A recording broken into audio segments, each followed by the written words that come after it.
Hello दोस्तों, स्वागत है आपका आज के एक न्यू व्लॉग के साथ। उम्मीद करता हूँ आप सब अच्छे होंगे। तो फ्रेंड्स, आज की वीडियो में देखने वाले हैं कि जुडिशियल कस्टडी और पुलिस कस्टडी में क्या क्या डिफरेंस होता है और उसके हमारे जो इंपॉर्टेंट पॉइंट्स हैं वो होंगे फर्स्ट ऑफ ऑल कंट्रोल, कि जुडिशियल कस्टडी और पुलिस कस्टडी में किस टाइप का कंट्रोल होगा, क्या ड्यूरेशन होता है, क्या क्या चार्जेस इम्पोज किए जाते हैं इन बोथ केसेस, जेल का प्रोविज़न कैसे होगा, यानी कि पुलिस कस्टडी और जुडिशियल कस्टडी में किस टाइप की जेल होती है, और इन्वेस्टिगेशन कैसे होगी, और साथ ही साथ इसका प्रोसीजर कैसे होगा कि जब भी किसी को पुलिस कस्टडी या जुडिशियल कस्टडी में रेफ़र किया जाता है।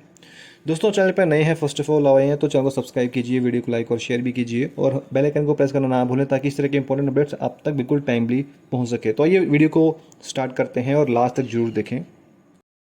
दोस्तों, अगर हम कंट्रोल की बात करें तो सबसे फर्स्ट ऑफ ऑल हमारा पॉइंट है पुलिस कस्टडी के रिगार्डिंग।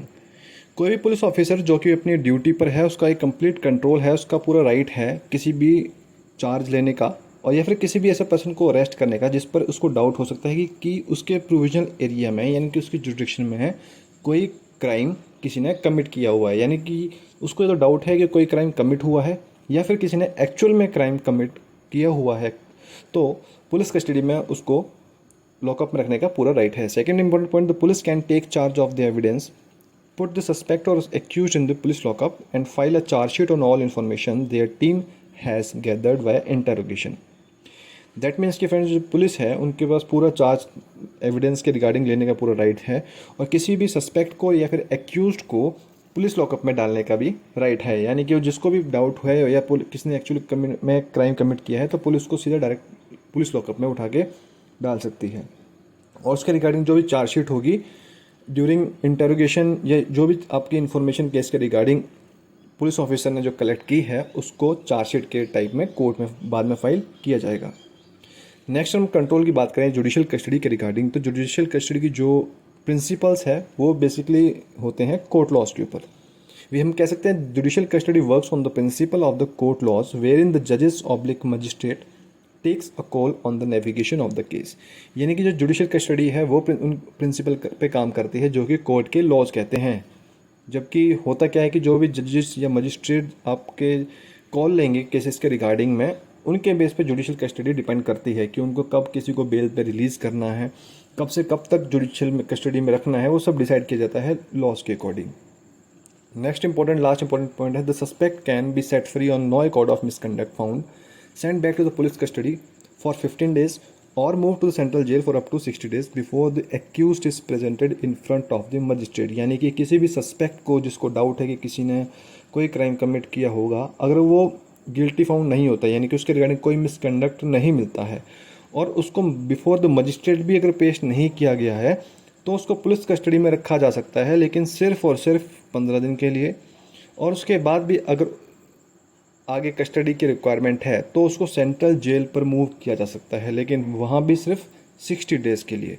यानी कि किसी भी एक्यूज्ड को सस्पेक्ट को मजिस्ट्रेट के पास पेश नहीं करने से पहले उसको सिर्फ 15 दिन के लिए ही पुलिस कस्टडी में रखा जा सकता है और उसके बाद सेंट्रल जेल में रखा जा सकता है, but only for up to 60 days.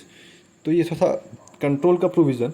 आगे अगर हम इसकी इंपॉर्टेंट पॉइंट्स की बात करें तो चलते हैं उसका ड्यूरेशन क्या है, यानी कि ड्यूरेशन क्या क्या हो सकती है पुलिस कस्टडी और जुडिशियल कस्टडी के केस में।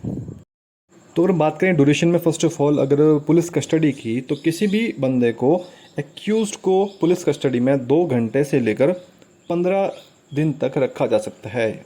हम कह सकते हैं कि the duration to keep an accused in the police custody is from 2 hours to 15 days.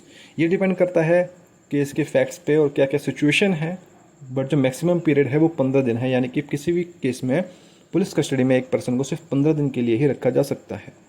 अगर हम बात करें जुडिशियल कस्टडी की, while in the judicial custody the accused is kept from a minimum of 24 hours to 60 days before being presented to the जजेस again, यानी कि judicial custody में किसी भी एक्यूज्ड को कम से कम 24 घंटे से लेकर 60 डेज़ के लिए रखा जा सकता है और दोबारा उसकी पेशी कोर्ट में नहीं होगी, यानी कि उसको दोबारा जजेस के सामने पेश करने से पहले उसको 24 घंटे से लेकर 60 डेज़ तक मैक्सिमम जुडिशियल कस्टडी में रख सकते हैं, उसके बाद उसको कोर्ट में प्रेजेंट करना पड़ सकता है। Next point, if found guilty, यानी कि अगर किसी भी एक्यूज्ड कोई गिल्टी फाउंड किया जा सकता है तो accused is moved to the judicial jail, और judicial jail is also called a central jail, यानी कि अगर जब कोर्ट में चार्जशीट फाइल की गई होगी या फिर जब केस प्रूफ हो चुका है, गिल्टी कोई बंदा गिल्टी, उस पर चार्जेस लग चुके हैं, फाउंड हो चुका है, तो उसके बाद जो एक्यूज्ड है उसको सेंट्रल जेल मूव किया जाएगा। सेंट्रल जेल हम किसको कहते हैं? जुडिशियल जेल को। यानी कि उसमें सारे चार्जेस उसके अगेंस्ट हैं, वो एक्चुअल में एक्यूज्ड है। तो ये ड्यूरेशन थी बोथ केसेस में। नेक्स्ट हम चलते हैं चार्जेस के ऊपर। The charges put on a suspect of accused in police custody can be nullified at the judicial court if not proven guilty. यानी कि अगर हम बात करें चार्जेस की जो कि पुलिस ने लगाए हैं ड्यूरिंग इन्वेस्टिगेशन, इंटरोगेशन, उसको सिर्फ ख़त्म किया जा सकता है कोर्ट के थ्रू। यानी कि एक मजिस्ट्रेट ही आफ्टर इन्वेस्टिगेशन कोर्ट में ड्यूरिंग इंटरोगेशन जो भी आपका डाटा कलेक्ट हुआ है वो एविडेंस के थ्रू या जो भी आपके आर्गूमेंट्स पे डिसाइड होता है उसके थ्रू चार्जेस को ख़त्म कर सकते हैं। यानी कि अगर कोई भी गिल्टी प्रूव नहीं हुआ है तो केस में चार्जेस ख़त्म करके उसको एक्टिवेट कर सकते हैं। नेक्स्ट प्रोविज़न है जेल के बारे में। जेल के रिगार्डिंग क्या इसमें प्रोविज़न है? The accused is kept in the police lockup while as per the judicial custody the accused is kept away for the public is central jail। यानी कि जो accused है उसको पुलिस लॉकअप में रखा जाता है generally as per the judicial custody जो होता है उनको सेंट्रल जेल में रखा जाएगा। ये हम जनरली इजी लैंग्वेज में कहें, the accused is kept in the police lockup while as per the judicial custody the accused is kept away for the public is the central jail. That means कि friend जो accused है उसको generally police lockup में रखा जाता है और as per the judicial custody जो एक्यूज्ड है उनको नॉर्मल पब्लिक से दूर रखा जाता है, जैसे जनरली तिहाड़ जेल या हम सेंट्रल जेल भी कह सकते हैं। तो ये दोस्तों generally duration, charges and jail के रिगार्डिंग क्या क्या प्रोविज़न दिए गए हैं। अब हम बात करते हैं इन्वेस्टिगेशन के regarding. An investigation is done by the police when the accused is in police custody। यानी कि इन्वेस्टिगेशन तब तक की जाएगी पुलिस के द्वारा जब तक कोई भी accused जो है वो पुलिस कस्टडी में है। Next important point, the investigation is not the job of the magistrate. The magistrate goes by the evidence provided by the interrogation reports and the hearing in the trial court. यानी कि friends जो भी magistrate का काम investigation करना नहीं है वो है पुलिस का काम है, और जो मजिस्ट्रेट है वो उसी एविडेंस पर रिलाई करके जो कि ड्यूरिंग इंटरोगेशन रिपोर्ट्स प्रोवाइड किए गए हैं पुलिस के द्वारा उन पर हियरिंग करके ट्रायल कोर्ट में अपना डिसीजन सुना देते हैं। उसके बाद इंपॉर्टेंट पॉइंट है, if there is need for further investigation the judicial court sends back the accused to police custody for close to 2 weeks duration. यानी कि अगर जो मजिस्ट्रेट हैं उनको ड्यूरिंग ट्रायल ऐसा लगता है कि इस केस में भी और इन्वेस्टिगेशन की ज़रूरत है या फिर there is lack of investigation, तो जुडिशियल कोर्ट जो है वो दोबारा एक्यूज्ड को पुलिस कस्टडी में भेजकर, और वो हो सकता है maximum for around 2 weeks 14 days duration पर दोबारा इन्वेस्टिगेशन की डिमांड कर सकती है। नेक्स्ट है लास्ट इंपॉर्टेंट पॉइंट्स प्रोसीजर की। उनका प्रोसीजर क्या होगा कि जुडिशियल कस्टडी में कैसे किसको रेफ़र किया जा सकता है या फिर पुलिस कस्टडी में कैसे रेफ़र किया जा सकता है। तो जनरली प्रोसीजर क्या होता है कि filing of an FIR is not always a mandate and police themselves can arrest someone based on their sources communications and whereabouts information. यानी कि एफआईआर हमेशा फाइल करना ही एक मैंडेट नहीं है, पुलिस खुद भी अरेस्ट कर सकती है किसी को भी।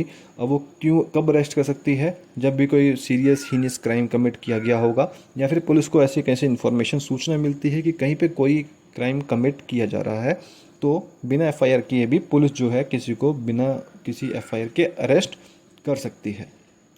नेक्स्ट इसमें इंपॉर्टेंट पॉइंट होता क्या है कि अगर जुडिशियल कस्टडी की बात करें, the procedure of judicial functionary and functioning are mostly covered, because उसमें होता क्या है कि जो प्रोविज़न बेसिकली अंडर सीआरपीसी में दिए गए हैं किसी को कंप्लेंट फाइल करने या किसी रिगार्डिंग, वो डिपेंड करता है जुडिशियल कस्टडी के ऊपर। तो दोस्तों ये सब important points regarding police custody and judicial custody जिसमें कि इंपॉर्टेंट पॉइंट्स कवर अप किए, इसके इन डिफरेंस को क्लियर किया।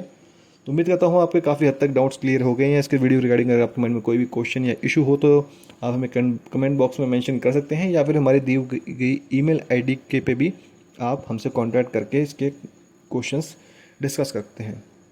या फिर अगर आप कोई स्पेसिफिक वीडियोस आप किसी टॉपिक पे चाहते हैं तो आप हमें कमेंट्स कीजिए और चैनल पर नए हैं तो चैनल को सब्सक्राइब कीजिए।